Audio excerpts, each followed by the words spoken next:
Alors je me tourne vers Stéphanie Trouillard. Je rappelle que vous êtes journaliste à France 24, que vous avez réalisé un web documentaire, c'était en avril 2021, je crois, autour du sourire d'Auschwitz, c'est bien ça? Alors, en réalisant des recherches sur votre région d'origine, c'est la Bretagne, vous avez découvert, on va en parler, une photo absolument incroyable. Une photo d'une déportée du Morbihan. On va citer son nom, il faut que son nom se perpétue. Marie-Louise Moru, dite Lisette. Et le cliché est renversant, parce qu'il est pris à Auschwitz, on l'a sous les yeux. Et c'est une femme souriante. Et bon, on projette sur son visage, il semblerait qu'elle semble défier ses bourreaux. En vérité, en regardant bien, il y a peut-être ça, mais c'est surtout un visage d'innocence même, quoi, d'attendrissement. Alors, revenons à ça. Le jour où vous découvrez cette photo, mais quel choc ça vous fait à ce moment-là ? Oui, en fait, je faisais donc des recherches sur ma région d'origine, sur la résistance, parce que j'ai commencé à faire des recherches sur mon grand-oncle qui a été fusillé en juillet 1944 dans le Morbihan. Et en faisant ces recherches, je me suis rendu compte qu'il y avait souvent peu d'ouvrages sur les femmes résistantes, souvent que quelques lignes dans des livres historiques sur cette période. Et j'avais envie de travailler sur l'histoire d'une femme résistante bretonne. Et en faisant quelques recherches sur Internet, je découvre cette photo. Alors j'ai d'abord été surprise parce que je me suis demandé comment une jeune Morbihanaise s'était-elle retrouvée à Auschwitz, parce que dans mon esprit, dans l'esprit de beaucoup de personnes, Auschwitz c'est surtout synonyme de déportation de juifs depuis la France. Donc je me suis demandé mais comment a-t-elle pu être envoyée dans ce camp. Et puis j'ai été frappée par, comme vous l'évoquiez, ce sourire assez franc, un peu malicieux sur cette photo, et le contraste en sachant que cette photo avait été prise dans ce camp d'extermination. C'est ça. Mais alors, avant d'arriver à la photo, c'est-à-dire que vous êtes dans votre région d'origine, si j'ai bien compris, vous faites une conférence, et c'était au sujet de l'oncle à ce moment-là, ou de Louis Spikowski ? Je faisais une conférence sur mon grand-oncle. Sur le grand-oncle. C'est ça, lui qui avait... Donc, c'est une enquête aussi que vous aviez faite, et autour de ce grand-oncle qui, lui, avait été résistant, et donc vous lui avez consacré un ouvrage d'hommage. Et si j'ai bien compris, c'est à cet effet, lors de cette conférence, que quelqu'un vient vous trouver et vous parle à ce moment-là de la piste que l'on peut faire autour de Lisette, ou pas ? Oui, j'ai eu plusieurs personnes. En fait, j'ai pris cet exemple dans la bande dessinée. C'était quelqu'un qui était venu me voir à l'issue d'une conférence et qui m'avait raconté qu'il avait assisté peu de temps auparavant aux funérailles de sa tante, et qu'il avait découvert à ce moment-là qu'elle était résistante. En fait, il ne le savait même pas. Et en fait, j'ai repris cet exemple-là, mais il y a beaucoup de personnes qui sont venues me voir en me disant, on ne parle pas assez de ces femmes, de leur engagement, parce que souvent elles sont restées dans l'ombre, elles ont repris leur place à la fin de la Seconde Guerre mondiale. Je me suis dit qu'il y avait quelque chose à creuser, en tout cas des histoires à raconter, comme celle de cette pauvre Lisette. Alors, je crois que, dans votre manière de travailler, il semblerait que vous voulez privilégier davantage, je dirais, une transmission auprès des jeunes, si j'ai bien compris. Parce que quand je vois Louis Spikowski, avec cet ouvrage-là, donc c'est un album, c'est une belle BD, il faut quand même signaler que vous la réalisez, il faut citer son nom, avec Renan Coquin. Si j'ai bien compris, c'est à la fois un prof d'histoire et un dessinateur. Mais alors comment ? C'est ça qui est incroyable. Vous découvrez la photo, vous décidez de vous mettre en quête. Je voudrais rappeler que vous êtes historienne. Et quel relais vous faites à ce moment-là avec Renan Coquin de manière à mener à bien cette recherche ? Alors au départ, en fait, moi, en tant que journaliste, j'avais fait un web documentaire. Donc c'est un documentaire sur Internet. D'accord. Je l'avais fait pour le site de France 24, parce que je travaille pour la rédaction de France 24. Donc là où je racontais vraiment l'histoire de Lisette à travers des photographies. Je suis allée sur place à Port-Louis, je suis allée à Auschwitz, au camp de Sachsenhausen, où son compagnon a été déporté. Il a été à Sachsenhausen, c'est ça. Et donc ça, c'était vraiment un travail journalistique. Mais comme pour mon premier web documentaire que j'avais fait, dont vous avez rappelé l'existence, si je reviens un jour, les lettres retrouvées de Louis Spikowski, on avait fait aussi une adaptation en bande dessinée, parce qu'on s'est rendu compte que les professeurs, dans le cadre de l'enseignement de la Seconde Guerre mondiale, les professeurs d'histoire utilisent beaucoup la bande dessinée à l'heure actuelle pour intéresser les jeunes. Elles sont bien faites aussi, la plupart du temps. Oui, puis il y a beaucoup de parutions en ce moment, et c'est une porte d'entrée, une manière d'intéresser les plus jeunes. Donc on s'est dit, avec mon éditrice Marie Moinard des Ronds dans l'eau, que c'était l'occasion avec cette nouvelle histoire de réitérer ce projet et donc d'offrir aux professeurs un outil pédagogique. Et donc j'ai cherché un dessinateur pour s'allier avec moi dans cette aventure. Et je voulais un dessinateur breton, parce que je voulais qu'il puisse aller sur place. Vous avez donné des pistes, je suppose, non? J'ai cherché un petit peu sur Internet et j'ai découvert le compte Instagram de Renan Coquin, parce que je voulais vraiment que le dessinateur puisse aller à Port-Louis, parce que Lisette était originaire de Port-Louis. C'est une ville qui se trouve près de Lorient, donc sur la côte. Et je trouvais que c'était aussi un personnage en tant que tel, cette ville. C'est une très belle ville. Et donc je voulais qu'il puisse vraiment aller dessiner cette ville et aller sur les traces de Lisette et de Louis pour raconter leur histoire. Donc la rencontre se fait, et là, vous décidez évidemment de travailler en symbiose. On marque une petite pause dans l'émission Mémoire Vigilance. Retour dans l'émission Mémoire Vigilance en compagnie de Stéphanie Trouillard, auteure, du Sourire d'Auschwitz, l'histoire de Lisette Morue, résistante bretonne, et ce, en symbiose avec Renan Coquin. Alors, ce qui est passionnant, voulez-vous que je vous dise, c'est qu'on suit à travers cette bande dessinée, à travers cet album, les différentes étapes qui vont vous conduire, au fond, à honorer véritablement la mémoire de cette résistante. Et en fait, quand on fait une enquête comme ça, il faut de la chance aussi. Hein. il faut vraiment, je dirais, un peu de chance. Et c'est dans ce sens-là qu'une première étape va vous conduire auprès d'une dame, il faudrait citer son nom, Janine Barré, dont le frère, déporté résistant, est mort à Auschwitz, tout comme Lisette, dont elle connaissait les parents. Elle, c'est la première étape, on est d'accord? Oui, c'est vraiment, j'ai fait des recherches sur Internet et j'ai vu qu'elle honorait la mémoire de Lisette chaque année à Port-Louis, comme elle avait aussi perdu son frère dans ce camp. Son frère était aussi résistant, donc je suis allée vers elle. Et c'est elle qui m'a finalement donné quelques premières pistes, puisqu'elle m'a donné le contact d'une nièce de Lisette. Et ça a été un moment très important, parce que ces nièces avaient des documents famille et pouvaient m'apporter quelques détails sur l'arrestation de Lisette. C'est ça. Alors, la rencontre se fait avec la nièce, qui va révéler surtout son implication au sein d'un réseau, de FFL, avant de lui apprendre qu'elle fut arrêtée pour avoir déposé des fleurs, alors la même où avait été fauché un aviateur anglais. Alors si on revoit un peu la scène comme ça à distance, il y a un aviateur qui est tombé dans la région, et puis parmi ces jeunes qui avaient quand même une âme résistante, ils venaient fleurir la tombe.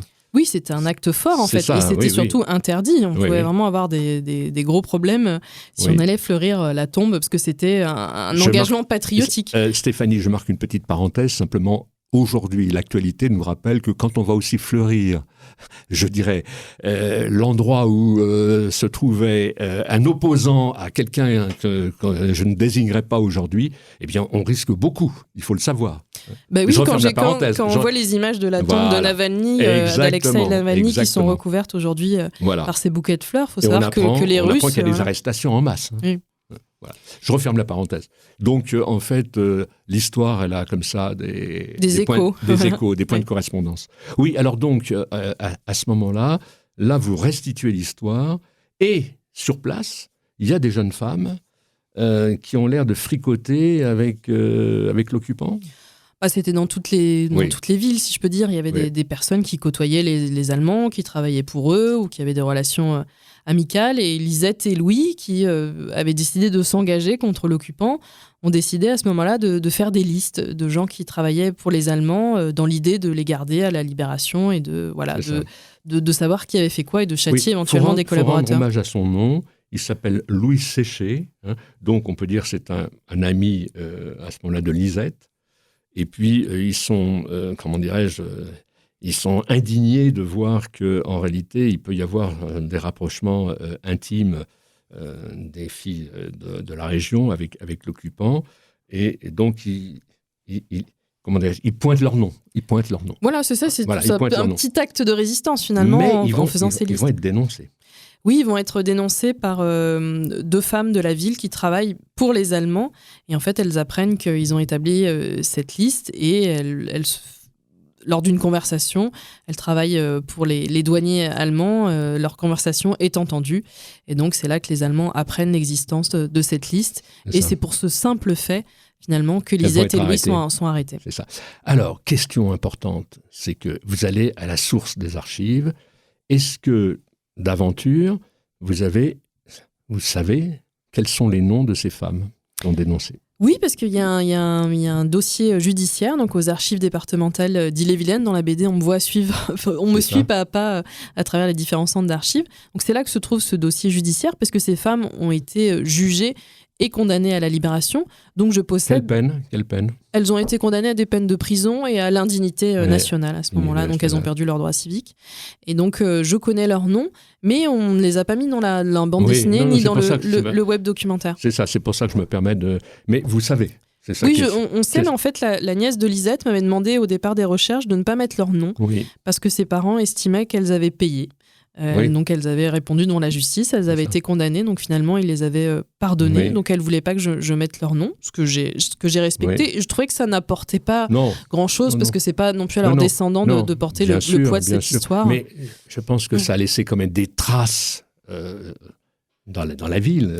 Oui, quand j'ai commencé mon enquête, en fait, j'ai senti que c'était un sujet un peu sensible. On m'a pas forcément motivé pour poursuivre ces recherches, parce qu'il y avait cette histoire. C'était pesant, en fait. Finalement, on ne parlait pas de Lisette aussi pour protéger les descendants de ces deux collaboratrices. Donc j'ai trouvé ça un peu dommage. C'était un peu la double peine pour cette jeune fille. Finalement, on ne parlait pas d'elle à cause de ces collaboratrices. C'est très intéressant ce que vous dites là. C'est que, en fait, vous allez, en quelque sorte, déchirer ce qu'on peut appeler un refoulement. Parce que, précisément, comme on voulait pas attirer, je dirais, l'opinion publique sur ces femmes dénonciatrices, du même coup, eh bien, on a tué, en quelque sorte, la trajectoire de Lisette. Oui, et ça c'est terrible. Donc là, l'idée de ce livre, c'était pas de pointer du doigt ces femmes-là, tout en racontant ce qui s'était passé. Parce qu'il faut bien comprendre qu'au cours de cette période, le fait de parler, de dénoncer, ça menait Lisette dans les camps. Votre projet, c'était pas de faire une œuvre de justice. Non, c'est vraiment de raconter l'histoire de Lisette et de la sortir de l'ombre. La mémoire de ces deux jeunes qui ont payé de leur vie. Alors, il faut savoir quand même que ce qui est méconnu, c'est effectivement des non-juifs qui vont être déportés à Auschwitz. C'est donc le cas de Lisette, mais c'est aussi le cas d'autres femmes, un convoi de femmes. Est-ce que vous pouvez revenir un petit peu sur cet aspect méconnu? Oui, c'est un convoi dont on parle peu, que les gens connaissent moins. Donc c'est le convoi qu'on appelait le convoi des 31 000, parce que c'est le numéro d'identification. Quand elles ont été tatouées... Lors de leur arrivée à Auschwitz, elles ont toutes reçu un numéro 31 000 suivi d'autres chiffres. Donc on appelait ce convoi des 31 000. Oui. Donc il est parti le 24 janvier 1943 depuis Compiègne. Et ces femmes, en fait, avaient été internées auparavant au fort de Romainville, en région parisienne. Et c'était un groupe de femmes, la plupart étaient des résistantes communistes. Avant Romainville, il y a Vannes. Oui, Lisette, elle a été détenue quelques jours à Vannes avant d'être conduite à Romainville. Et elle s'est retrouvée donc, parmi ces femmes qui étaient pour la plupart des résistantes communistes. Donc certaines vont entrer dans la postérité. Parmi ces femmes, il y a eu Marie-Claude Vaillant-Couturier qui a témoigné au procès de Nuremberg, Charlotte Casanova qui a trouvé la mort à Auschwitz, Charlotte Delbo qui a fait de nombreux écrits après à son retour des célèbres, camps. Bien sûr. Voilà. Et donc c'était des femmes, certaines dirigeantes au sein du Parti communiste, des femmes importantes. Et donc, elles se sont retrouvées. Ça a été le seul convoi de femmes résistantes parties de France à s'être retrouvées à Auschwitz. Il y a aussi un convoi d'hommes, le convoi des 45 000. Et donc, elles se sont retrouvées à Auschwitz, 230 femmes. Et il y avait donc ces femmes communistes, résistantes, engagées depuis des années, puis aussi des petites résistantes, finalement, comme, je sais pas, c'est pas le bon terme de dire petite résistante parce qu'il n'y a pas de petite résistance, mais des femmes qui faisaient pas forcément partie de réseaux, qui avaient fait des petits actes de résistance. Et je pense notamment à une jeune fille dont je parle aussi dans la BD qui s'appelait Rosie Floch, qui venait de Brest. Elle avait 17 ans et donc elle a été déportée à Auschwitz pour avoir tracé des V de la victoire sur un mur de Brest. Donc la sanction a quand même été sévère et elle a trouvé la mort comme Lisette à Auschwitz. Bon, en tous les cas, vraiment, franchement, je suis admiratif de votre travail parce que, en même temps, je dirais, vous levez le voile de l'oubli et vous rendez hommage à ces jeunes femmes, ce jeune homme aussi, qui ont payé de leur vie, je dirais, pour faire en sorte que ce pays soit libre. C'est quand même un acte de mémoire vraiment qu'il faut saluer. Alors, si on revient donc à Louis Séché, lui, il a un parcours un peu différent, c'est-à-dire il va se retrouver à Vannes, mais il part après pour Compiègne, et de Compiègne, il va partir pour le camp de Sachsenhausen. Est-ce que d'aventure, vos pas vous ont porté dans ce camp de Sachsenhausen. Oui, je m'y suis rendue quand je suis allée à Berlin, parce que c'est vraiment en banlieue de Berlin. Oui. Et ce qui est incroyable dans cette histoire, c'est que Louis et Lisette donc, sont arrêtés à Lorient. Oui. Ils sont détenus à Vannes quelques jours. Lisette est ensuite conduite à Romainville et Louis à Compiègne. Et ils se retrouvent en fait le 24 janvier 1943 à Compiègne, parce qu'ils partent par le même convoi, mais qui se séparent au milieu de l'Allemagne. Les hommes sont conduits vers Sachsenhausen, donc près de Berlin, et les femmes dans le camp d'Auschwitz. Non, je vous dis ça parce que je me souviens, il y a quelques années, mais pas m'emporter également vers ce camp, c'est très très impressionnant ce camp de Sachsenhausen. Et d'autre part, on était à ce moment-là avec les Klarsfeld et les fils et filles, et donc on rendait hommage à travers une stèle sur laquelle on avait pointé des déportés originaires de France qui avaient été passés par ce camp.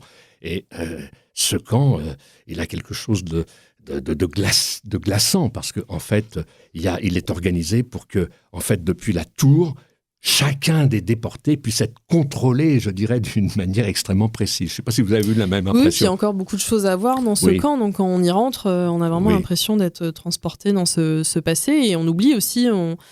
En fait, ces camps où beaucoup de résistants ont été envoyés depuis la France, on pense à Dora, Sachsenhausen, et c'est des milliers de jeunes Français qui ont travaillé dans des conditions très très difficiles. Ça a été le cas de Louis, qui a fini par mourir d'épuisement, malheureusement, juste à la libération. En plus, pour lui, c'est terrible. Ça. Alors, reparlons un peu de cette quête, parce que je suis sûr que dans cet itinéraire, c'est une aventure. Mais en même temps, il me semble que vous devez avoir le cœur qui bat, parce qu'en réalité, chaque étape en amène une autre. Et puis finalement, je dirais, le puzzle se reconstitue. C'est ça votre plaisir aussi. Vous parliez tout à l'heure de la chance. Je pense que c'est une partie importante, parce que des fois, quand je commence des recherches, je tire de fil et il n'y a rien qui vient. Voilà. Et là, avec Lisette et Louis, ça a été, je ne vais pas dire facile, mais les choses sont venues. Il y avait quand même ce dossier d'enquête, retrouver la famille. J'ai retrouvé aussi une cousine de Louis. Et à chaque fois, c'est des moments très forts, notamment en rencontrant des gens qui ont vécu cette époque. J'ai retrouvé sa cousine qui l'avait connue. Et ça a été un moment fort de ses recherches, parce qu'elle m'a confié les photos de famille.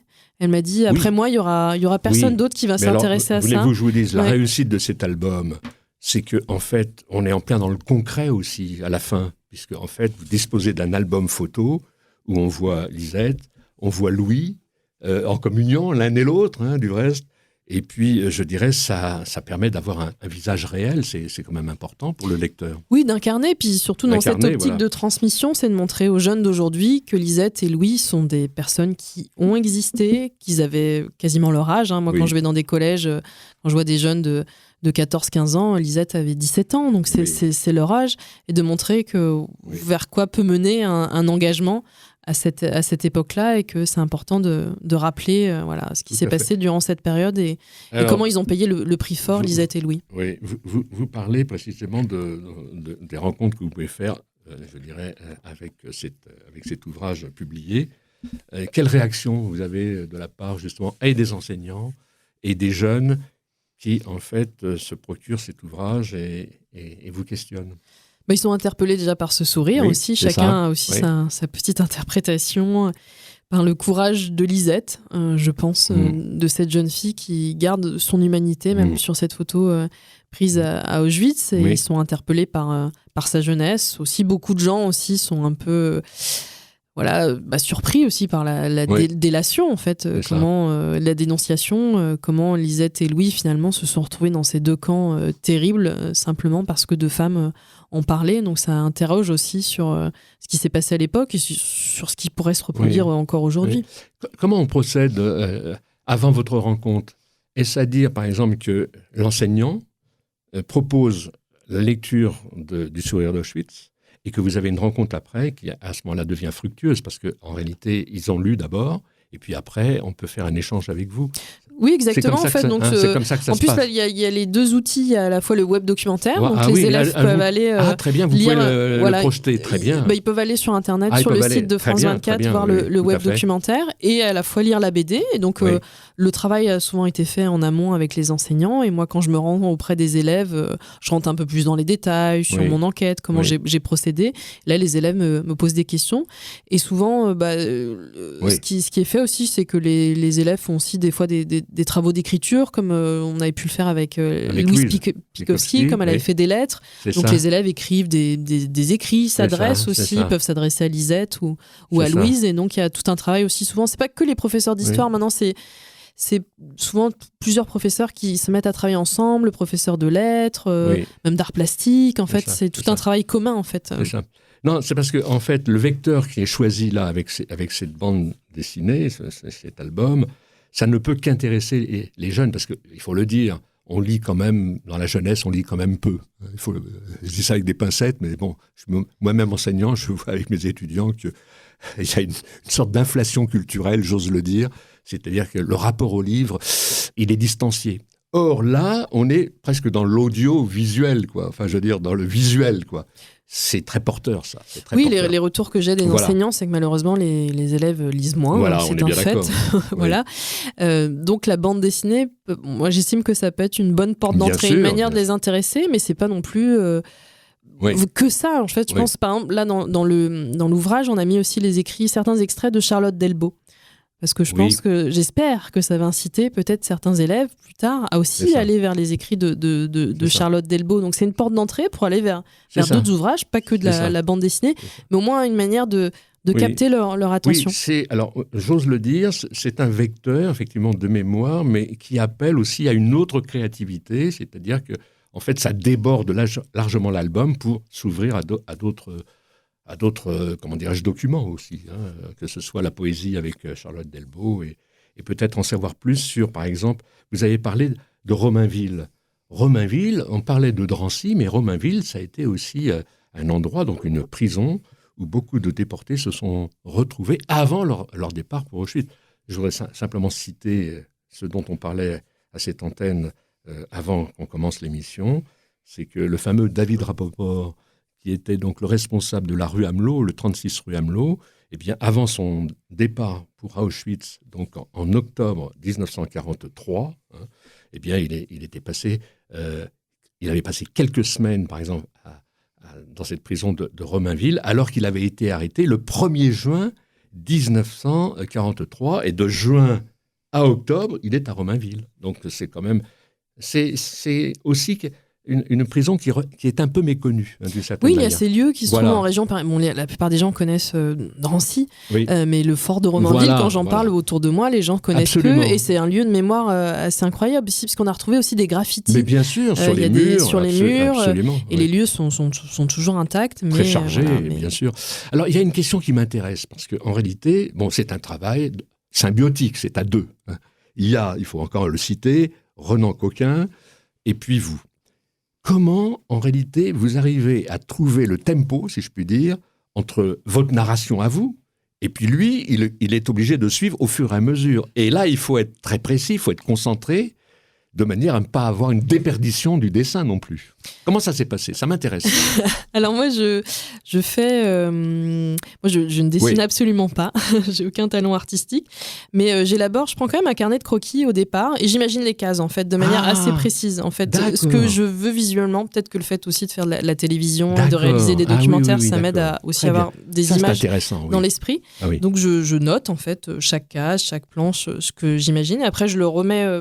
par écrit, donc un document Word, et dans lequel j'inclus beaucoup de photographies. Par exemple, on avait les photographies de Lisette, les photographies des lieux. En fait, je fournis une masse aussi documentaire au dessinateur. C'est ça. À sa disposition, il a tout un matériel. D'accord. Et j'estime que sur les sujets qui touchent à la Seconde Guerre mondiale, il faut être assez précis aussi sur ce qu'on veut représenter de l'époque. Et donc, à partir de là, de quelque chose d'assez précis, le dessinateur s'en empare aussi. C'est aussi lui de me proposer un rythme aussi, parce que c'est lui qui va mettre en forme, de me proposer des idées. Donc après, c'est des allers-retours, en fait. Donc il y a plusieurs étapes. Il y a les brouillons, il y a déjà trouvé le visage des personnages. Alors, si je reviens un peu en arrière, le web documentaire 2021, cet ouvrage, il est paru en 2024, donc 3 ans. Oui. Ça veut dire que dans cet espace-temps, vous avez travaillé en équipe pendant ces 3 ans ? Le dessinateur, j'ai contacté, on a commencé à travailler ensemble en 2022. Donc il a fallu déjà que je fasse le scénario et qu'après il fasse les dessins. Ce qui doit être intéressant aussi, c'est de savoir la première rencontre avec lui, c'est-à-dire, bon, vous le voyez, vous lui exposez votre projet. Lui, comment il réagit à ce moment-là? Mais on ne s'est même pas vu. Vous n'êtes même pas vu, c'est pas vrai? Non, on a travaillé à distance parce qu'au cours de cette période, j'ai aussi produit 2 enfants, j'ai eu des jumeaux. Ah, bah c'est le taf, comme on dit chez nous, dans notre tradition. Ah, d'accord, très bien, donc magnifique. Voilà, j'étais un peu occupée et limitée dans mes déplacements. Donc en fait, je l'ai contacté, on s'est parlé au téléphone, on a échangé beaucoup par mail, mais je ne l'ai pas vu pendant tout le processus créatif. On s'est rencontrés pour la première fois au Festival d'Angoulême en janvier, une fois que la BD était sortie. D'accord. Mais alors lui... il a une double casquette, donc on peut dire. Il est enseignant de... En physique. Ah, en physique, d'accord, en physique, rien à voir avec l'histoire. Non. Et en même temps, c'est un dessinateur. Il a fait d'autres choses déjà? Alors, c'est son premier album, mais les choses se sont enchaînées. En fait, il travaille déjà dans le milieu de la bande dessinée, il travaille pour une revue rennaise de bande dessinée, mais c'est son premier album en tant que tel. Oui. Et là, il a plusieurs productions qui sont en cours. Il a un nouvel album qui va paraître au printemps. Donc, les choses s'enchaînent pour lui. Oui. Donc, il est à la fois professeur et dessinateur. Voilà. Bon, en tous les cas, il a du talent. Parce qu'en réalité, c'est des dessins qui ne sont pas sophistiqués, il faut le dire, mais ils donnent de la chair aux personnages. Ça, c'est un talent, ça. Oui, puis c'était en fait quand j'ai commencé à chercher des dessinateurs, j'ai contacté plusieurs dessinateurs et certains étaient occupés, avaient déjà un programme chargé, et certains me disaient qu'ils ne pouvaient pas dessiner Auschwitz. Que c'était leur limite aussi. D'accord. Que pour eux, c'était quelque chose qu'ils n'arriveraient pas à dessiner ce lieu. C'est ça. Et donc, il fallait trouver quelqu'un qui accepte. Et aussi, dans ce que je voyais sur les bandes dessinées sur Auschwitz, c'était souvent des bandes dessinées très dures, en noir et blanc, assez violentes. Donc, il fallait trouver le juste milieu parce qu'on devait s'adresser aussi à des scolaires. Donc, il fallait que ce ne soit pas un côté trop difficile et rebutant, tout en montrant aussi la dureté, la réalité de ce lieu. Sûr. Et je trouve que Renan a trouvé le bon équilibre. Il ne fallait pas en faire trop, tout en montrant ce qui s'était passé dans ce camp. Et lui, une fois l'ouvrage publié, vous vous êtes parlé. Est-ce que pour lui, évidemment, on ne peut pas parler à sa place, mais il me semble qu'après un ouvrage pareil, un album pareil, ça constitue aussi une étape importante pour lui. Oui, surtout pour un premier ouvrage. Voilà, en fait, j'ai découvert aussi que son arrière-grand-père avait été fusillé. Il était résistant. Il a été fusillé au Mont-Valérien. C'était un républicain espagnol. Et donc, je pense qu'il y avait aussi cette portée pour lui de travailler sur ce sujet. Justement, comme vous, à la fin de l'ouvrage, il y a évidemment des remerciements. Il y a pas mal de personnalités qui sont concernées. Et lui, à la fin, il dit, je crois qu'on peut le citer, c'est la moindre des choses, « Je dédie cet album à mon arrière-grand-père, José Roig Armengot, fusillé pour fait de résistance le 1er août 1941 au fort d'Ivry par l'Allemagne nazie. » Alors, il me semble, évidemment, que cet ouvrage-là, cet album-là, lui a été particulièrement sensible aussi. Oui, il avait hérité aussi de cette histoire, donc travailler sur ce sujet, je pense que pour lui, c'était aussi très important. Et alors, pour vous, autre question personnelle, si je puis dire. Donc, il y a eu, à la fois, je le rappelle, mais ce n'est pas inutile de le rappeler, cet ouvrage, ce bel ouvrage que j'ai défendu aussi, je le dis haut et clair, sur Louise Pietkowski, Le Grand-Oncle. Cet ouvrage-là, avec Lisette, je dirais que dans votre démarche, aujourd'hui, si on fait le point, il y a quelque chose qui a probablement changé si je reviens aujourd'hui et si je me retourne il y a quelques années en arrière. C'est-à-dire que quand on travaille sur ce thème, c'est qu'en réalité, ça change quelque chose sur le plan personnel. Est-ce que vous êtes d'accord ? Oui, parce qu'on est imprégné par ces histoires. En fait, je me rends compte que je porte leur mémoire aussi. C'est ça. Maintenant, c'est autant mon grand-oncle, il fait partie de ma famille, donc c'est un héritage personnel, mais Louise, finalement, c'est devenu quelqu'un de ma famille. Lisette est devenue quelqu'un de ma famille, et je me sens dépositaire de leur histoire aujourd'hui. C'est ça. Et alors, là, 2 enfants, c'est les premiers, les jumeaux. Pour vous, donc vous avez une responsabilité, on peut dire, de journaliste à France 24. Si on va essayer d'échanger sur un thème qui est un peu complexe, c'est le thème de la transmission. Comment vous voyez cette transmission? Et surtout, dans le cadre d'aujourd'hui, vous ne pouvez pas échapper à cette question. Encore une fois, en préambule de cette émission, j'interrogeais le Rav David Atlan s'agissant de l'actualité, cette actualité antisémite. Quel est votre sentiment aujourd'hui, vous qui travaillez beaucoup, on peut dire, sur ce thème de la mémoire et surtout de sa transmission, et ce que l'on voit aujourd'hui au plan de l'antisémitisme qui nous fait poser cette question terrible. Y a-t-il une leçon d'Auschwitz ? C'est vrai que ça peut avoir un côté très décourageant quand on entend cette agression qui a eu lieu dans Paris. Moi, je travaille à France 24 et donc depuis le 7 octobre, je vois les commentaires aussi. Moi, je travaille pour le service Internet, je vois sur les réseaux sociaux les commentaires que j'ai pu lire pendant des heures et c'est terrible. Il y a un côté très décourageant. Quand je vois qu'on a sorti la bande dessinée aussi, il y avait un amalgame qui était fait. Les gens me parlaient des descendants de Lisette qui commettent des crimes aujourd'hui. Donc déjà, les gens mélangeaient tout en fait. Déjà parce qu'elle était Auschwitz, donc ils insinuaient qu'elle était juive. Et puis après, ils insultaient la mémoire des victimes de la Shoah. Il y avait ces deux côtés-là qui sont insupportables. Et donc, c'est vrai qu'on pourrait se dire, à quoi bon, en fait, puisque les gens n'ont pas l'air de se souvenir, en tout cas de tirer des leçons, mais d'un autre côté, de se dire qu'il faut continuer. Que c'est important de continuer parce qu'il y a un besoin d'éduquer les gens à ces questions et de toujours transmettre cette mémoire. Mais rassurez-nous quand même, c'est que en fait, dans les rencontres que vous avez eues avec certains élèves, je suppose en Bretagne même, vous avez reçu un bon accueil. Oui, puis là, concernant avec des bonnes questions. Oui, l'actualité par exemple, de Louise Pikowski, on a inauguré le 5 février une plaque dans le 19e arrondissement, à l'adresse où elle est née. Et donc, c'est des élèves d'un collège du 19e arrondissement, le collège Charles Péguy, qui ont participé à cette cérémonie, qui ont lu des lettres de Louise, qui ont chanté, qui ont écrit des textes en sa mémoire et ça c'était un moment très fort et les élèves, le professeur m'a fait le plus beau des retours quelques jours après en me disant que ça leur avait permis de grandir. Mais ça les avait changés. Tellement belle formule. Voilà.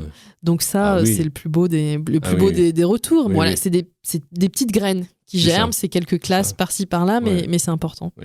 Alors, je parlais des rencontres avec les élèves. Il y a probablement une rencontre de prévue, ou est-ce qu'elle s'est déjà faite, je ne sais pas, mais dans le cadre du mémorial de la Shoah. Est-ce qu'il y a une séance de prévue, par exemple pas avec le mémorial pour l'instant. Pour l'instant là, je vais la semaine prochaine, je vais au mémorial Vous leur avez proposé, bien sûr. Je leur avais envoyé, les informations. Pas de nouvelles pour l'instant sur la BD. Mais on va au mémorial de Compiègne la semaine prochaine avec le dessinateur et on va rencontrer des élèves de la région pour raconter l'histoire de Lisette et de Louis. Oui, d'accord. C'est une belle initiative. Et alors, aujourd'hui, je sais que quand on est une passionnée comme vous l'êtes, où est-ce que vous en êtes aujourd'hui d'un nouveau projet ?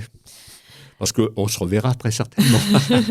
Alors, j'ai travaillé dites-nous tout. Voilà. Récemment sur l'histoire d'un jeune tailleur juif polonais qui s'appelait Abram Zintfogel et qui a été arrêté dans une ville qui s'appelle Bain de Bretagne. Bain de Bretagne, ça se situe où, ça ? Qui se situe près de Rennes. En Ille-et-Vilaine. D'accord. En fait, c'est quand j'ai sorti le web documentaire sur Lisette, un monsieur m'a contacté d'Israël. Ah oui, d'Israël, d'accord. Pour me dire que sa mère, qui était bretonne, avait été marquée pendant son enfance par sa rencontre avec ce jeune homme, Abram Zintfogel. Elle avait été envoyée dans ce village, dans sa famille, parce qu'il y a des bombardements sur Rennes, donc c'était pour la protéger. Et elle s'était liée d'amitié avec ce jeune tailleur juif, et elle avait assisté à son arrestation. Et elle en a été profondément marquée toute sa vie. Et donc son fils voulait en savoir plus sur ce jeune homme, comment il s'était retrouvé à Bain de Bretagne, pourquoi il avait été arrêté. Et donc on a entamé des recherches il y a quelques années. Et on a aussi découvert que sa sœur avait fait partie des résistants communistes juifs. Elle était notamment amie avec Quand vous dites il y a quelques années, c'est-à-dire que le travail a déjà commencé ? Oui, c'est au moment en 2021, quand est sorti le webdoc. On avait commencé à ce moment-là. Et donc elle, sa sœur, était amie avec les frères Reimann, qu'on a honoré récemment au Panthéon, Marcel Reimann qui faisait partie du groupe Manouchian. Donc, elle était liée, la famille était liée avec les Reimann ? Elle était amie avec lui, elle faisait partie d'un groupe de résistants communistes, elle a été aussi arrêtée. Donc en fait, il y avait plein d'histoires dans l'histoire. C'est fou, ça, Donc j'aimerais bien raconter l'histoire de ce frère et de cette sœur qui ont eu des destins différents, parce qu'Abraham a été déporté à Auschwitz et sa sœur a été... finalement, son arrestation a permis qu'elle ne soit pas déportée en tant que juive. Et elle est restée en prison jusqu'à la libération. Donc, j'aimerais bien raconter cette histoire, mais je ne sais pas encore sous quelle forme. Mais les archives, elles sont dans la région, bien sûr. Oui, j'en ai retrouvé en Bretagne. Il y avait aussi des archives au mémorial de la Shoah, des archives aux archives nationales, dossiers de naturalisation, Donc voilà, il faut vraiment explorer chaque piste. Et c'est aussi ce que j'ai essayé de montrer avec cette BD, c'est de montrer aussi aux gens comment ils peuvent aussi se rendre dans les centres d'archives. Parce qu'en fait, les gens ne savent pas forcément qu'on a accès à toutes ces archives, que c'est un droit en tant que citoyen français, qu'il y a des gens qui sont là pour nous recevoir, pour nous aider, nous aiguiller. Et alors, il faut quand même aussi recommander le fait que, par exemple, les archives de la Résistance, en gros, elles se trouvent aussi au fort de Vincennes. Oui. Au fort de Vincennes, personnellement, j'ai retrouvé beaucoup de choses autour d'un oncle, d'une tante, leur fils. Les parents faisaient partie, par exemple, du réseau Corvette. Je vais honorer leur mémoire pas plus tard que demain, puisqu'ils faisaient partie du convoi 69, qui a été déporté sur Auschwitz le 7 mars 1944, et j'ai retrouvé leur itinéraire de résistants au fort de Vincennes. On peut recommander... C'est des archives considérables, c'est 600 000 dossiers qui sont aux archives du ministère des Armées, les archives des résistants. En tous les cas, chère Stéphanie Trouillard, associée à Renan Coquin, il ne faut pas l'oublier, je vous félicite encore une fois, Razak, comme on dit chez nous, Le sourire d'Auschwitz, l'histoire de Lisette Morue, résistante bretonne, et c'est publié par la maison d'édition d'Héron dans l'eau, avec un petit sous-titre « Les témoins racontent l'histoire ». Et vraiment, encore une fois, ça vaut la peine d'avoir ça dans sa bibliothèque pour les jeunes générations, mais pas que. En tous les cas, un grand merci d'être venu à Mémoire et Vigilance, et puis j'espère qu'on aura le plaisir de se revoir pour le prochain. J'espère aussi. Merci beaucoup, Claude. Merci Stéphanie. Chers amis, à mercredi prochain. Mémoire et Vigilance vous a été présenté avec le concours du Mémorial de la Shoah.